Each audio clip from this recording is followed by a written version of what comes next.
Para quem não me conhece, meu nome é Enio Alves da Silva Júnior.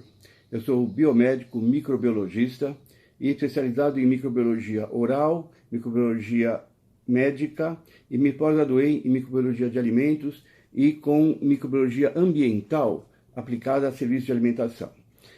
Eu acho muito importante a gente tecer alguns comentários, principalmente porque a pedido de alguns colegas, alguns amigos, eu não tenho o hábito de gravar vídeos, né? Mas a gente pode fazer um comentário interessante, focando o problema do serviço de alimentação em relação a essa nova onda do coronavírus. Porém, antes de a gente falar alguma coisa especificamente sobre cozinha, queria dar um painel para vocês sobre a transmissão de agentes microbiológicos, que quem trabalha com microbiologia trabalha fundamentalmente bactérias, vírus, fungos e do ramo da parasitologia também. E a gente vai acabar decidindo quais são os agentes mais importantes, quais as vias de transmissão e o que é importante nesse momento. Então veja bem, se você dividir o grupo de micro-organismos patogênicos para nós temos 3 tipos básicos de transmissão e de focos, né? Tem aqueles que são de foco gastroentérico, que vão ser os alimentos, que vão ser os verdadeiros veículos de transmissão para o ser humano, que vem dos próprios alimentos na sua origem, da manipulação de alimentos em cozinha. Nós mesmos transmitimos bactéria aos alimentos, mas não é sistêmico praticamente, é gastroentérico. Lógico que algumas bactérias podem cair no sangue. No caso de outros sistemas, nós temos infecções sistêmicas. A sistêmica significa você vai entrar no organismo e não vai para o gastroentérico, vai para o sangue. E nesse caso você tem 2 veículos. São aqueles que são por vetores, por picadas de insetos, né, como a chikungunya, zika, dengue, febre amarela. E você tem aqueles que são contágio pessoa a pessoa. No caso dos casos gastroentéricos, que são veiculados por alimentos, todos que trabalham com alimentos já estão carecas de saber que o que você faz de controle? Fundamentalmente, tempo e temperatura. A cocção agora vai para 75 graus, que a nova legislação RDC 331 definiu, que vai entrar em vigor no fim do ano. Então você tem controle de tempo, temperatura, refrigeração, congelamento e a higiene básica de mãos, superfícies e vegetais crus. Isso não tem, ninguém precisa mais falar sobre isso. No caso de vetores, não compete só a nós a prevenção, e sim a um sistema ambiental que nós temos que evitar pernilongos, nossas casas, nossas água parada, o governo fazendo sua parte. No caso específico de contágio, aí que começa o problema que nós temos que discutir. Contágio significa pessoa a pessoa. No caso, são os vírus que estão mais conhecidos. Olha, uma coisa é certa, todos os vírus têm o mesmo modo de transmissão pessoa a pessoa. Você tem o hepatite A, na realidade, é via gástrica, hein? Você tem os vírus, agora o corona, arenavírus, H1N1, as influenzas, vírus respiratório sincicial, tem um monte de vírus que vão entrar no nosso organismo por veículos, por sistemas, que a gente tem igual ao que nós emitimos. Então, por exemplo, quais são as vias de transmissão? Boca, nariz, certo? Que vão para as mãos. E na recepção, quem vai se contaminar é a mesma coisa. Você vai entrar pelo nariz, pela boca, pela garganta, que vai para o sangue, e vem pelas mãos também. Então, neste caso, a prevenção se dá muito no nível pessoal. Nós temos que trabalhar muito, por exemplo, as mãos, que eu acho fundamental. O ser humano um dia vai aprender que as mãos entram em qualquer lugar, mexem em qualquer lugar, enfiam em qualquer lugar, e tem que tomar cuidado com elas em qualquer lugar.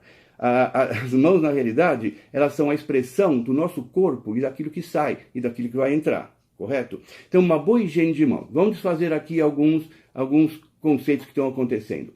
Vírus são eliminados com maior frequência com lavagem de mãos com água e sabão ou água e detergente. É muito mais eficaz do que qualquer outro mistério que tenha por aí. Não existe milagre. Então, lavar a mão com água e sabão é fundamental. O que nós temos que criar é o hábito de lavar as mãos.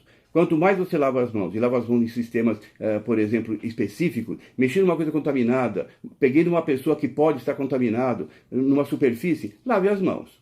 É óbvio que você não tem condições de lavar a mão toda hora. Então o que vem em moda? O nosso famigerado álcool gel 70. Só que eu vou dar uma informação para vocês. O álcool gel 70, ele tem efeito bactericida muito bom. Mas se você coloca nas mãos, após a lavagem das mãos e as mãos secas. Então qual é a ideia que a gente fala sempre para o pessoal de cozinha? Lave as mãos. Pelo menos 15 segundos. Se lavar com detergente bactericida, pelo menos 1 minuto. Seque as mãos e depois coloque o álcool gel de 70%. Não tem coisa melhor que isso. O que eu tenho medo é que o álcool gel colocado na mão suja, na mão sem lavar, existe ácido graxo na mão, existe gordura. A bactéria e os vírus ficam por baixo. E o que acontece? O álcool não tem a ação efetiva porque não tem acesso. Então nós temos uma antisepsia psicológica, que não vai funcionar totalmente. Então a ação de redução é bem menor. Essa mania de álcool bento, né, que todo mundo tem um álcool pendurado em algum lugar, leva na bolsa, parece que está tendo efeito, mas não tem. Então tome cuidado, que o governo é bem claro, hein? Tomar cuidado com a lavagem das mãos com água e sabão, isso é importante. Segundo, boca. Fundamentalmente é espirro e tosse. Nós temos trabalhos publicados que a gente leu, né, que um espirro ou uma tosse muito forte leva o micobactéria tuberculose a 22 metros de distância. Imagina os vírus. Então, o espirro aberto, né, em ambiente, ele acaba contaminando totalmente. Você pode estar de máscara, sem máscara, de chapéu, do jeito que você quiser. Ele vai atingir você. E os vírus são muito pequenos. Eu tenho muito receio dessas máscaras descartáveis que estão usando. Tanto é que a CVS 5 do Estado de São Paulo proíbe o uso de máscaras em cozinha. Por quê? A fibra da máscara, ela tem 300 nanômetros e o vírus tem 125. Então é uma gangorra para eles, ficam passeando. E a cada meia hora de máscara, umidifica e passa muito mais. Sem falar que a máscara segura a respiração, segura o CO2 e a pessoa começa a tossir muito mais do que antes. Então veja bem, máscara é importante, aquelas cirúrgicas, para as pessoas que trabalham como paramédicos e médicos, enfermeiros, que vão receber pessoas que estão supostamente contaminadas. Aí eles têm que usar uma máscara. Mas essa máscara usada no dia a dia, eu não vejo nenhuma eficiência. Tomem muito cuidado.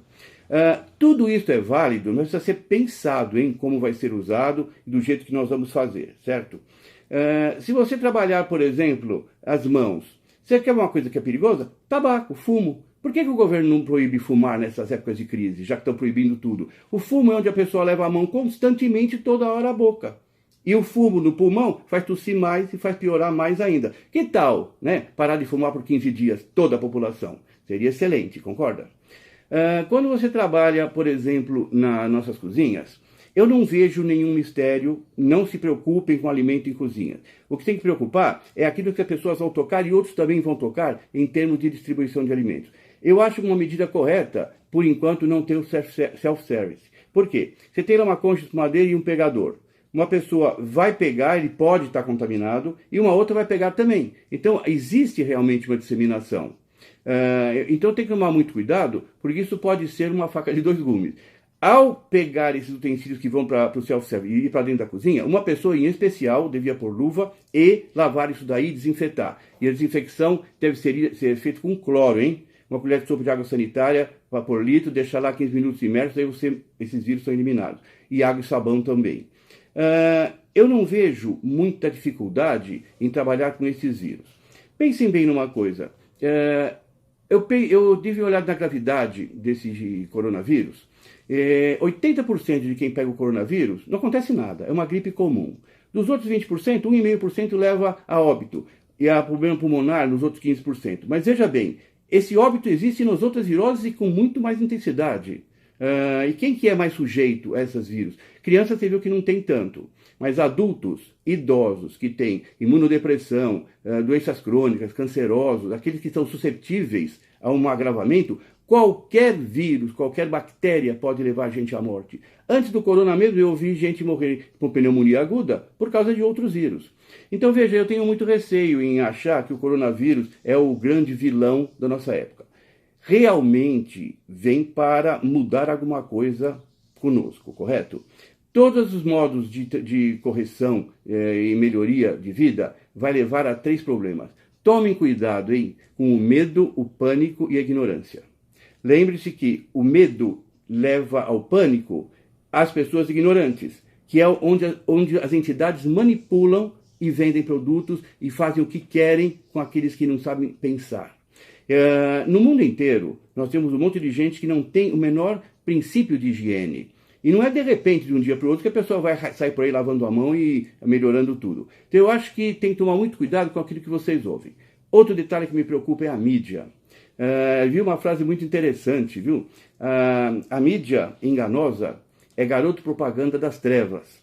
Ou seja, fake news são piores do que os próprios vírus. E olha, tome cuidado, hein? Vocês que trabalham em alimentação, que nós temos sempre contato, nutricionistas, técnicos de alimentação, engenheiros veterinários, economistas domésticos, técnicos, todos. Por favor, não acreditem em tudo que vocês ouvem na mídia. Muita coisa é errada. O indivíduo faz máscara com papel higiênico. Isso é um absurdo. Agora veio uma informação de fazer álcool 70 em gel colocar gelatina, e nem tem mais o álcool 92 para vender, 92,8. Então tome cuidado. Vocês que pensam, pelo menos, segurem essas informações que são danosas. Não deixe à frente, porque isso piora mais ainda o pânico em relação ao que está acontecendo. E olha, eu falo de cátedra. Não vai para frente esse vírus, porque ele é igual aos outros. O que está acontecendo é uma informação muito exagerada. Então, quem vai pegar mesmo. Isso não vai ter dúvida. Então vamos se tratar e vamos realmente fazer disso uma mudança da nossa cabeça para melhorar o nosso modo de vida, melhorar a higiene, melhorar o modo de comportamento. E eu acho muito correto nessa época, e em todas as épocas, acabar com aglomerações, correto? Ônibus fechados, metrôs fechados, aglomerações por ir atrás do trio elétrico, jogo de futebol, shows de música. É óbvio que nessa época vamos evitar. Ninguém vai morrer por causa disso. Vamos lá para frente. E eu não vejo motivo nenhum para você suspender um monte de aulas, um monte de coisa que não tem motivo. Em épocas de crise realmente é importante. Não dê valor ao que vocês ouvem por aí. Escutem o governo, né, o pessoal lá da contenção de vírus da corona, o doutor Davi Wippe, o pessoal do Estado e do Ministério da Saúde, que eles estão corretíssimos. Eles vão dando as medidas corretas na medida certa. Só não entrem em pânico e tomem cuidado, viu? Um abraço a todos.